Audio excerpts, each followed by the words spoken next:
Welcome to another episode of China Update, where I provide you with the most up-to-date political, economic, and geostrategic analysis on the world's number 2 economy. My name is Tony. Let's jump in. Okay, happy Tuesday everybody. Let's begin with updates in EU-China relations, a space that has become especially tense in recent weeks.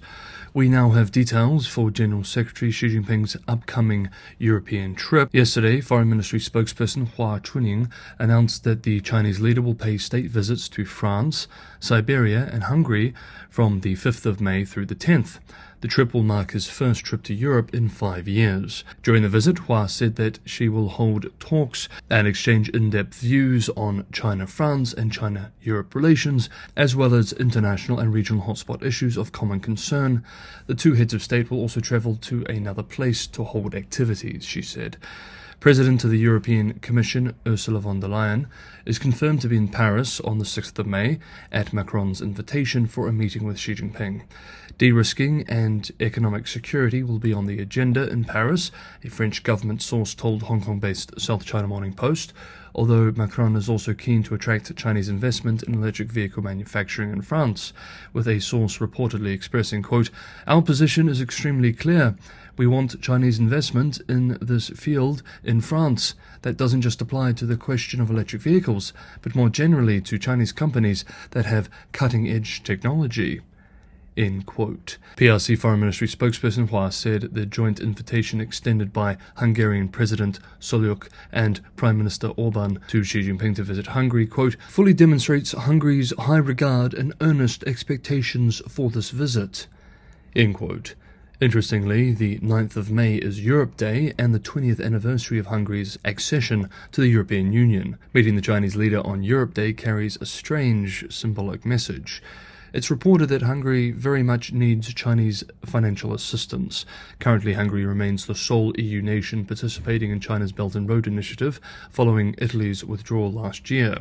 On the 24th of April, Hungary's foreign minister announced a new project under China's Belt and Road Initiative, the construction of an oil pipeline between Hungary and Serbia, plus two undisclosed new Belt and Road Initiative railway projects, which are believed to be the so-called V0 railway line, as well as a high-speed railway connection between Budapest Airport and the capital.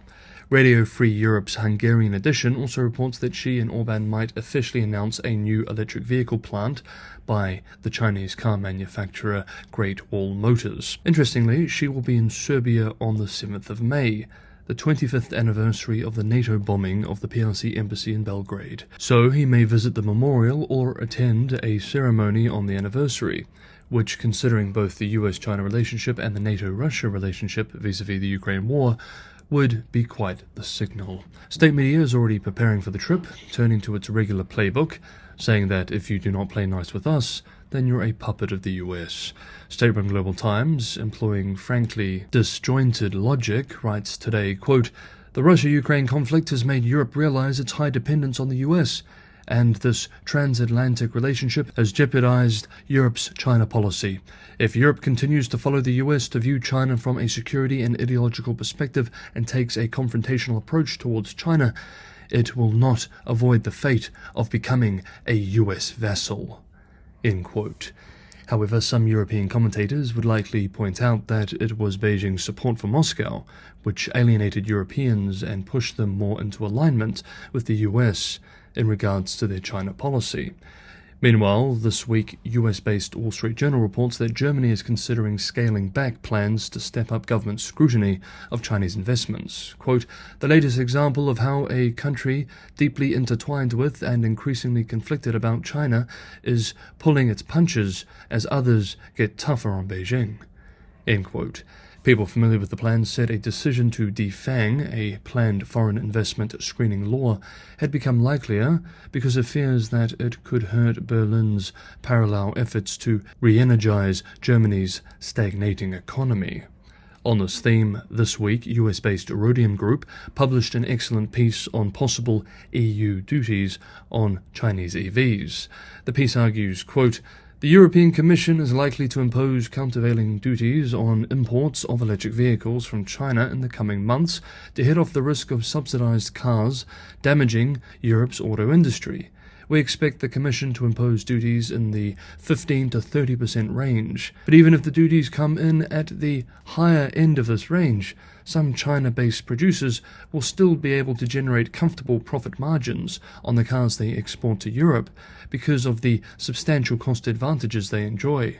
Duties in the 40 to 50% range, arguably even higher for vertically integrated manufacturers like BYD, would probably be necessary to make the European market unattractive for Chinese EV exporters. As countervailing duties at this level are unlikely, policymakers in Brussels may decide to turn to non-traditional tools to shield the European auto industry, including restrictions based on environmental or national security-related factors. End quote.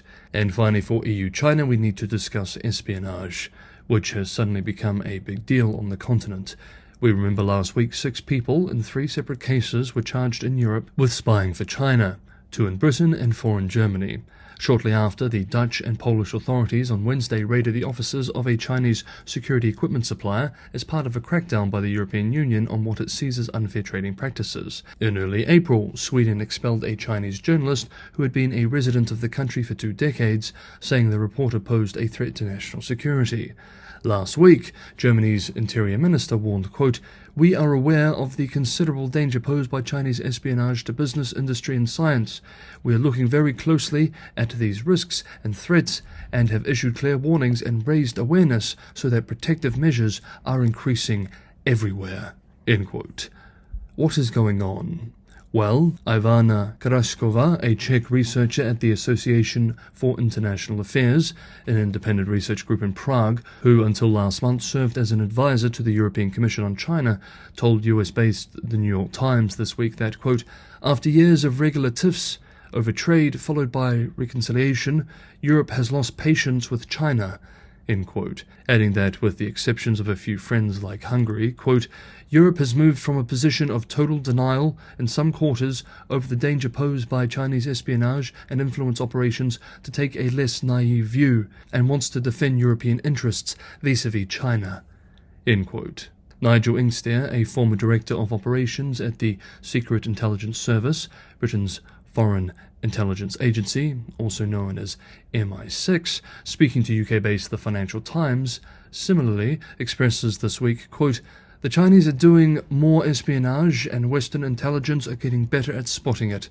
In contrast to the US, China's intelligence agencies have so far been less active in Europe, but as European attitudes have begun to harden towards China, we can expect to see more influence operations." End quote. Next up, we turn to the Chinese economy. If you enjoyed today's episode of China Update, I have a huge favor to ask. That is to like and subscribe. Only 45% of regular viewers are subscribed. Liking and subscribing is the only way in which the channel can grow. It's a big help for the algorithm. Patreon and Buy Me a Coffee links are also in the description for those who want to help keep the channel financially sustainable. I rely primarily on your support. There is only one sponsored video per month to ensure that the support is primarily from subscribers, and this is a big help as well. Thank you so much, everybody, for the ongoing support. Okay, we now move to the Chinese economy. Chengdu, a major city in the southwest Chinese province of Sichuan, population 20 million, that's the city, not the province, removed home buying curbs, joining dozens of peers across the country in an attempt to revive real estate demand and boost economic growth. What is concerning is that Chengdu has long been considered one of the better housing markets. This announcement was made on Sunday, and in the last week or so we have also seen Nanjing, provincial capital of Jiangsu province, and Changsha, provincial capital of Hunan province, both remove restrictions as well. Home sales in China tanked and prices plunged in March at an even faster annual rate than the previous month, extending a 3-year decline. Indeed, this housing crisis is now entering a 4th year, and there are no signs yet that there has been stabilization, let alone moves to recovery. There have also been rumors over the last few days that first-tier cities, including Beijing and Shanghai, would also be removing their remaining housing price restrictions. If true, it would be a sign of how desperate policymakers are to resuscitate demand in housing. It's also a very risky move, and commentators argue that if these removals fail to stimulate demand, it may greatly further undermine confidence in the market, putting even more downward pressure on prices. Property shares rallied this week with speculation that the party Central Politburo will meet in late April to discuss loosening property policies further. Next up, and finally for today's video, US-based Bloomberg published a piece yesterday reporting that, quote, there is quiet yet mounting speculation in financial markets that China will need to take an extreme and highly controversial measure to support its morbid economy, devalue the yuan in a big bang move.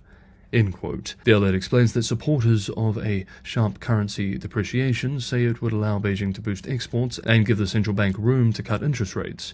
Doubters argue that it would only lead to a feedback loop of capital outflows and further yuan declines, with the potential to destabilize the global currency market. Regular China Update viewers would probably also argue that a depreciation in order to increase exports to help the Chinese economy doesn't really make much sense, as the issue is not exports or manufacturing or infrastructure, but weak demand.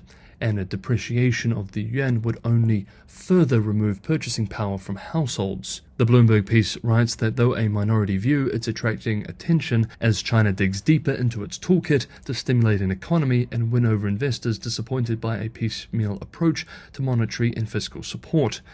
It's a controversial option that hasn't been used since the shock devaluation in 2015, which ended up being quite a disaster for the country.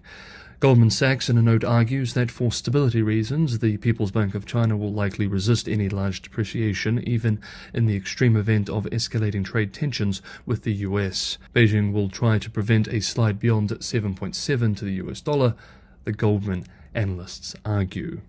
Quote, good luck to them. I think those anticipating devaluation are not fully factoring in the politics, domestic and foreign. The August 2015 mini devaluation, billed as reform of the foreign exchange management system, led to significant downward pressure on the yuan that the government could only fight by burning a massive amount of its dollar reserves. Another small adjustment would likely cause similar pressure, as who really thinks 2 to 5% would be enough? While a bigger move coming as trade wars loom, not just with the US, and with the US election 6 months away, could dramatically increase tensions with foreign countries, while also damaging confidence in the currency and the economy inside the PRC, increasing the already not insignificant capital flight pressures. PRC financial officials have been quite consistent in saying that they want stability for the RMB, and a sudden change to that stance would reasonably be seen as a sign of desperation that could trigger all sorts of other problems. Also, a sudden devaluation would fly in the face of Xi's exhortations to build a financial power. End quote. Okay, that is today's episode of China Update. Thank you so much everybody for watching. Have a good Tuesday, and I will see you all tomorrow.